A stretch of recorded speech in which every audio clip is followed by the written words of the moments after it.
Learning Hindi channel में आप सभी का स्वागत है। आज हम लोग संबंधवाचक सर्वनाम को पढ़ेंगे। पिछले क्लास में हम लोगों ने क्या पढ़ा था? हम लोगों ने प्रश्नवाचक सर्वनाम को पढ़ा था। उसका लिंक मैं डिस्क्रिप्शन में दे दूंगी। अब हम लोग संबंधवाचक सर्वनाम को पढ़ेंगे। अब सबसे पहले हम लोग ये जानेंगे कि संबंधवाचक सर्वनाम क्या होता है। किताब से संबंधवाचक सर्वनाम पढ़ने से पहले हम लोग सरल भाषा में यह जान लें कि संबंधवाचक सर्वनाम क्या होता है। दो उपवाक्यों को जोड़ने का कार्य करने वाले सर्वनाम संबंधवाचक सर्वनाम कहलाते हैं। इसके अंतर्गत जो जिस सर्वनाम आते हैं। तो अब उपवाक्य क्या होता है? उपवाक्य वाक्य का ही अंश होता है। उपवाक्य दो प्रकार के होते हैं।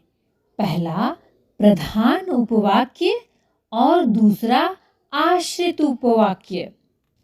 हायर क्लास में आप लोग उपवाक्य को डिटेल में पढ़ेंगे।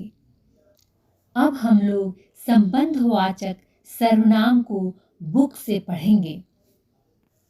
जिन सर्वनामों से मिश्र वाक्य के आश्रित उपवाक्यों को प्रधान उपवाक्य के साथ जोड़ने का कार्य किया जाता है, उन्हें संबंधवाचक सर्वनाम कहा जाता है।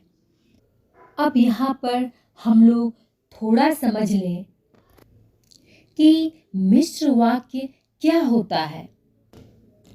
अब देखिए, रचना के आधार पर वाक्य भी तीन प्रकार के होते हैं: सरल, संयुक्त और मिश्रित।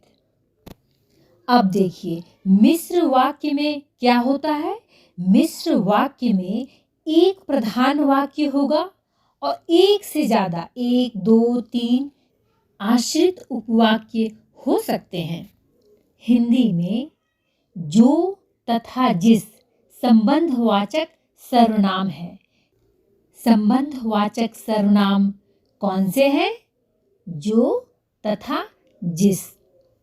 अब हम लोग आगे उदाहरण को देखेंगे। वह आदमी पकड़ा गया जो चोरी कर रहा था। तो अब आप लोग यहाँ समझ गए होंगे कि यहाँ पर दो उपवाक्यों को जोड़ने का कार्य कौन सा सर्वनाम कर रहा है?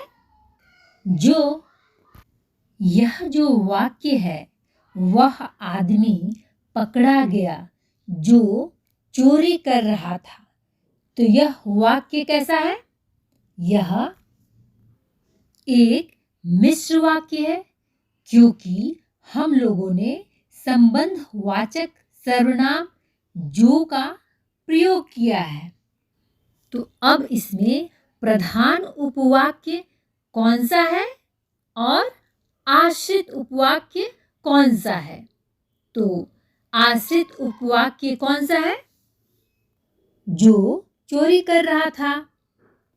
और बाकी इस वाक्य का बचा हुआ अंश क्या हो जाएगा? वह आदमी पकड़ा गया। यह प्रधान उपवाक्य हो जाएगा। अब यहाँ तक आप लोगों को समझ में आ गया होगा कि यह वाक्य मिश्र वाक्य है, जिसमें हम लोगों ने दो उपवाक्यों को जो से जोड़ा है। पहला उपवाक्य क्या है? प्रधान उपवाक्य। और दूसरा उपवाक्य कौन सा है? आश्रित उपवाक्य। तो आश्रित उपवाक्य को हम लोग कैसे पहचाने? जो सर्वनाम से। अब हम लोग आगे का उदाहरण को देखेंगे। वह साड़ी फट गई जिसे आप लाए थे। तो यहाँ पर संबंधवाचक सर्वनाम कौन सा है? जिसे। और यह वाक्य कौन सा वाक्य है? मिश्र वाक्य। दो उपवाक्यों को हमने किससे जोड़ा है? जिसे से। तो इसमें प्रधान वाक्य कौन सा है? वह साड़ी फट गई। और आश्रित उपवाक्य कौन सा है? जिसे आप लाए थे। अब हम लोग नेक्स्ट उदाहरण को देखेंगे। यह वही बच्चा है जिसने इनाम जीता था।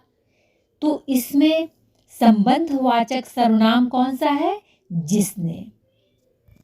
दो उपवाक्यों को जोड़ने का कार्य कौन सा सर्वनाम कर रहा है?